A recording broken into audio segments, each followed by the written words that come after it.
All right, so let's look at some questions from the Module 3, Lesson 14 problem set. This is one of the more challenging problem sets, again, sort of like the Lesson 8 and Lesson 9 ones were. They're these word problems that you really got to like dive into and read carefully. And then in Lesson 8 and 9, you were building equations from them and solving them. In this lesson, you're building inequalities from them and solving them. And so it's really similar. I mean, everything's the same with inequalities as it is with equations, except for you got to remember that if you wind up multiplying or dividing both sides by a negative, you have to reverse that inequality sign. And you got to be sort of careful with the wording that they use in the problem so that you know whether to use a less than sign or a greater than sign, I mean, or a less than or equal to sign, or a greater than or equal to sign. And so there's some words that we've been sort of practicing in class that, hopefully you're picking up on. In the last couple of years, I know there's a couple problems in this particular problem set that students have had trouble with. And so I'm gonna do those specific ones. There's three that I think are harder than the other three, so we'll do those three together right now. Let's start with number 1. It says, as a salesperson, Jonathan is paid $50 per week plus 3% of the total amount he sells. So, all right, $50 per week. Okay, so that makes me feel like we're probably gonna start multiplying that by like weeks by 50 or something. And then 3% of the total amount he sells. So I know that 3% is written as 0.03, right? 3% means 3/100ths. So I'm just gonna put that there to help myself. This week, he wants to earn at least $100. Okay, so at least. That's gonna be a a greater than or equal to sign, right? Like if you need at least something, then if you get that amount, if he gets $100, he's good. If he gets more than $100, he's extra good. So greater than or equal to. Write an inequality with integer coefficients. You can ignore that part. You do it however you want. You don't have to do this integer coefficients thing. For the total sales needed to earn at least $100 and describe what the solution represents. Okay, so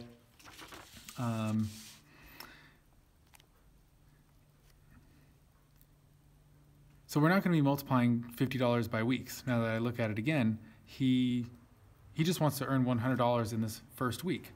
So he starts with $50, and then he gets 3% of the total amount he sells. So he's going to get an additional, so I'm going to add 3%, that's 3/100ths or 0.03 of x. And so we got to define the variable x to be his total sales. All right, so this needs to be a pretty large number. Essentially, if he wants to make at least $100, so greater than or equal to $100, he already has 50 right off top.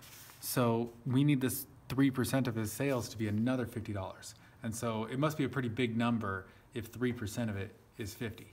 But that's what we're gonna figure out. We're gonna figure out what that number is.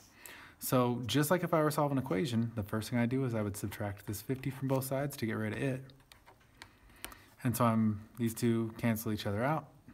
I have 0.03x is greater than or equal to 50, right? And that's exactly what I was just saying. I was saying that this term needs to wind up being at least 50. Notice my sign, my inequality sign did not change or anything because I didn't multiply or divide by a negative. Now, since I have 0.03 times x, I want to get rid of that. I'm going to divide both sides by 0.03 or 3/100ths. And so multiplying x by 0.03 and dividing by 0.03, those two things just make a 1 or cancel out if you like to say it that way. So we're left with just x on this side. Has to be greater than or equal to whatever 50 divided by 0.03 is. That's going to be a really big number. When you divide numbers by a number that is between 0 and 1, you actually wind up making the number much bigger. So I actually don't have a calculator within reach of me, so I'm going to do it the old-fashioned way. I'm going to do 50 divided by, so 50 over 1, divided by 3/100ths, right? That's what I'm doing, divided by 3/100ths. But that's just a keep change flip. I can do 50 over 1 times 100 over 3. And let's see here. If I did 5 times 100, I'd get 500, but I've got this extra 0 here. So that's 5,000 divided by 3. And that's going to be, I think, $1,666.66. Well, 66 cents I think would put me just a little bit below, and he wants to make at least. So I think he's got to have that 67th cent. All right, I am going to get a calculator to check myself on this.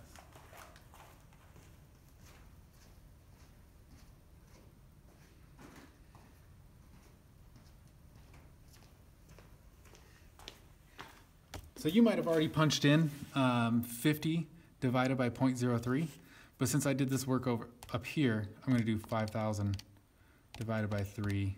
And that's, yep, like I said, $1,666.66. We've got around that cent up, though, if we want to make sure that he gets the $50 he needs. If he only had the $1,666.66 in sale, I think he would wind up just below the amount of money he wants to make.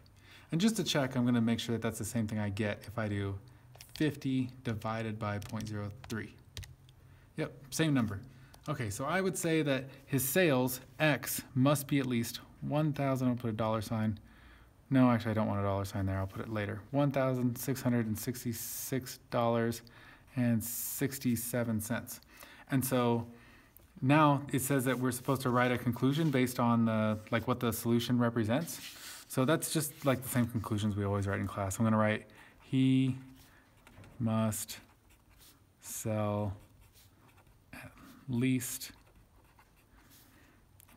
this time I will put a dollar sign, $1,666.66 worth of, what is it this guy sells?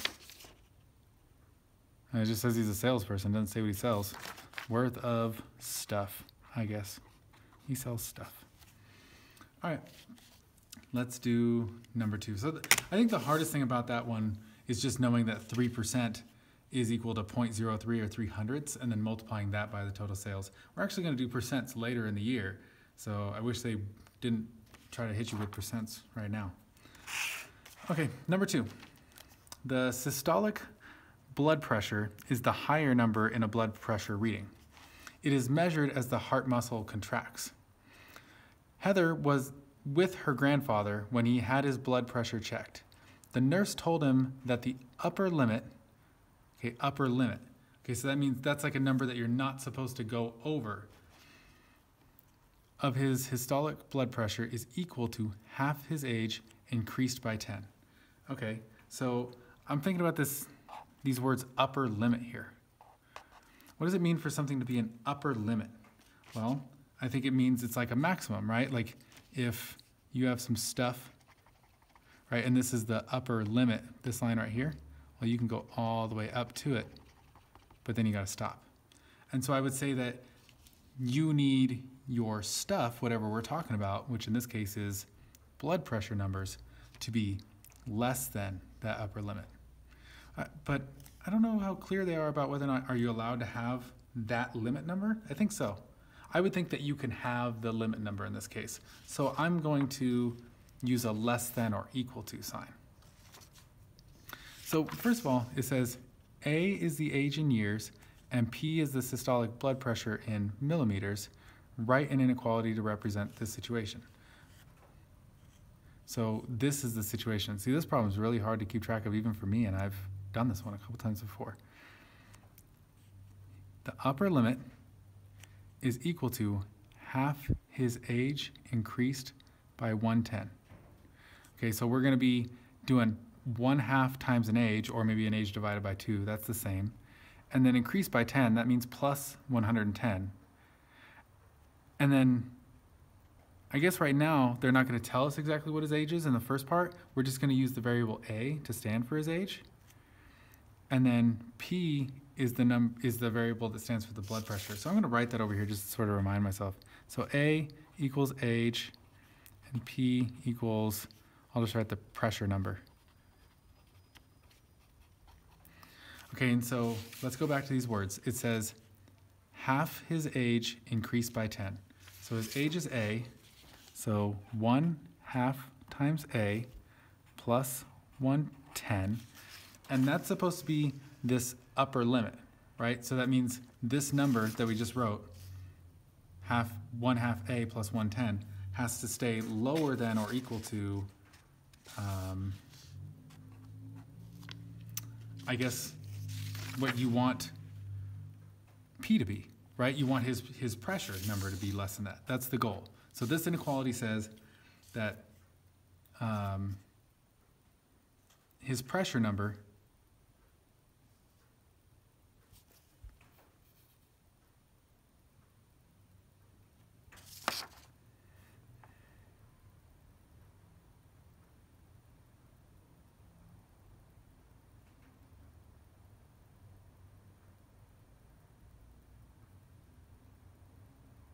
No, I got that backwards. So we want the sign to face this way. See how hard these are? I had to sit there and think about that silently and just make you wonder what I was doing for like 40 seconds of awkwardness. So if P is this pressure number, then that needs to be less than or equal to, this is the upper limit stuff, right? They said the upper limit, that was a weird looking U, the upper limit is this stuff here, right? What we wrote on this side. And so if this is the upper limit, then that means his pressure number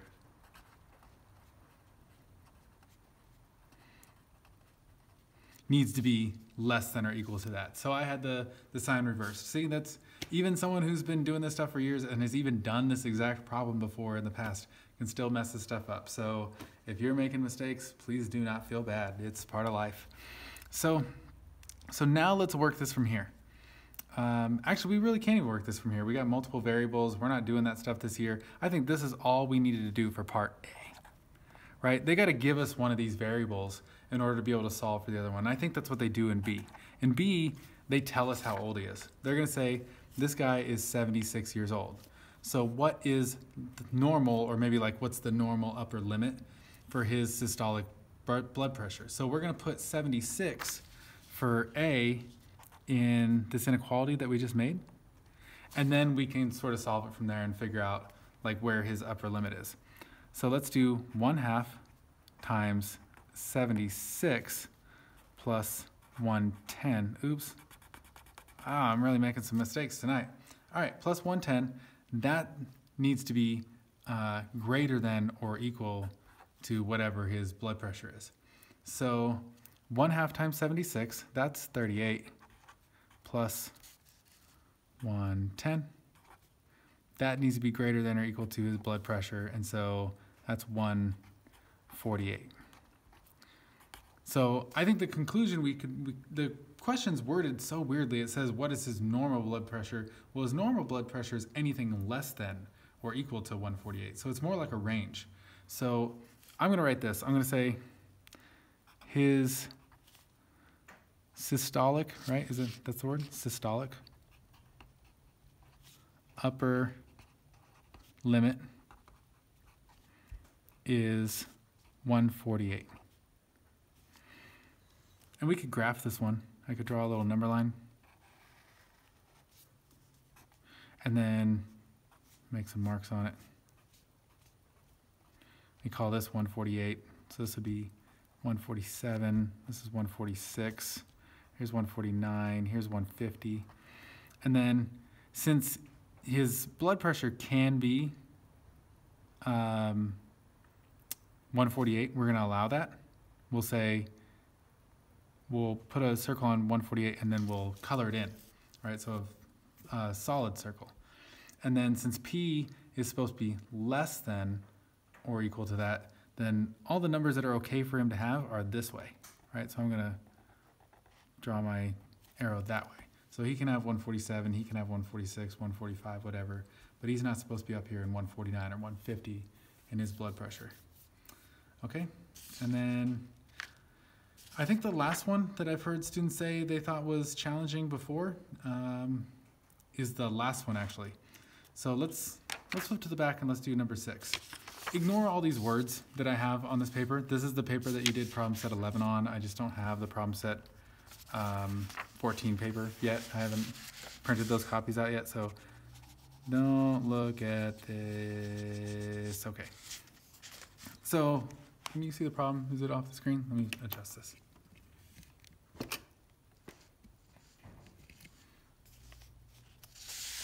All right, so we're way down here at the very bottom. It says a scooter travels 10 miles per hour faster than an electric bicycle. The scooter traveled for 3 hours and the bicycle traveled for 5.5 hours. Altogether, the scooter and the bicycle traveled no more than 285 miles. Find the maximum speed of each.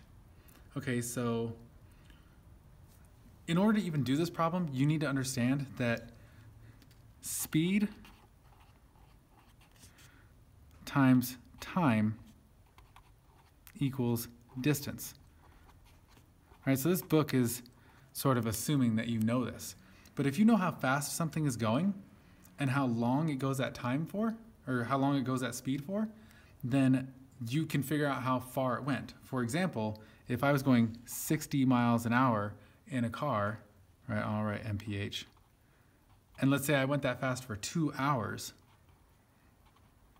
well, then I wound up going 120 miles in that time. Okay, so we need to use that fact in order to be able to solve this question. We're going to do a speed times a time, right? Or I'll use a section of the paper I'm not going to use. We're going to do some speed times some time for the, what is it? It's a scooter and an electric bicycle. So like this one could be the scooter, plus a speed times a time for the, I'll say EB for electric bike. And then that's got to be, well, let's see here. It says they went no more than 285 miles.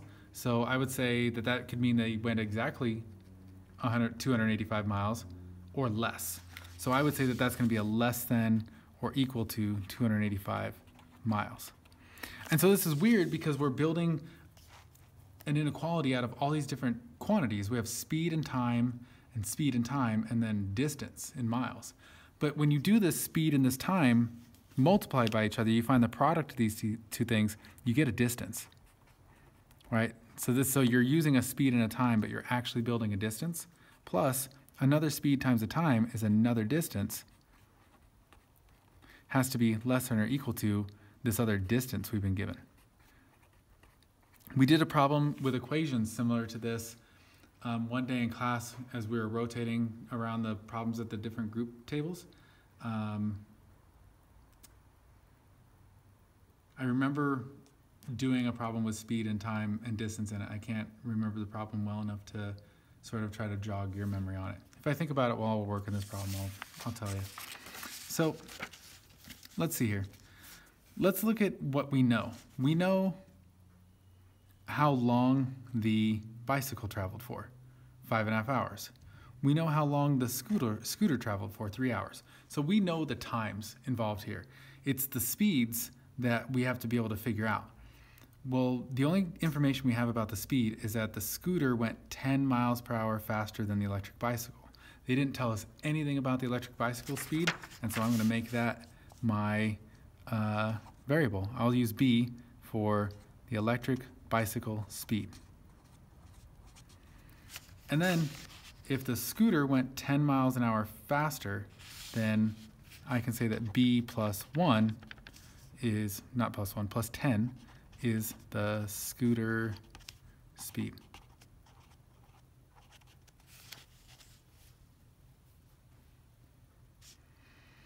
All right, now we have to do the speed of the electric bicycle times how long it went for that speed, which is the 5.5 from the problem. So it's going to be 5.5, and I'm just going to make my life easier and write 5.5. 5.5b plus 3 hours for the scooter, and the scooter speed is b plus 10. So that's plus 3 times the quantity b plus 10. And that's all supposed to be no more than 285 miles. So that means it has to be less than or equal to 285. So this is the distance they went on the bike, this is the distance they went on the scooter, and it has to be less than this total distance. But when we solve for B, we're going to get a speed, and that'll be the maximum speed of the electric bicycle, and then we can use that to find the scooter speed. So let's distribute this 3. and we get 5.5b plus 3b plus 30 has to be less than or equal to 285. And then let's combine the like terms. We get 8.5b plus 30 is less than or equal to 285. And so I'm going to subtract this 30 from both sides, get rid of it. And I have 8.5b is less than or equal to 255. So the speed of the bike, the electric bike, is going to be essentially 255 divided by 8.5. So just thinking about what that's probably going to be, well, if I divided 25.5 by 10, I'd get 25, or 255 by 10, I would get 25.5. So this is probably going to be in the neighborhood of like 30. Let's see. 255 divided by 8.5 equals, I actually did not know that was the exact answer when I said that. It was kind of a guess. I got lucky. All right, so I'll divide this side by 8.5, and I'll divide this side by 8.5. That means that B has to be less than or equal to 30. So the maximum speed, right, the speed of the bike has to be less than or equal to 30. Or in other words, the max speed of the bike was 30. Max speed of EB is 30. And then since the scooter is just that plus 10, that's not too hard, right? Max scooter speed is 40. Oh, we should put units on this stuff, not be lazy. MPH, 40 MPH. All right, that was kind of a long video. These are hard questions. Hopefully you can do the other three. Good luck.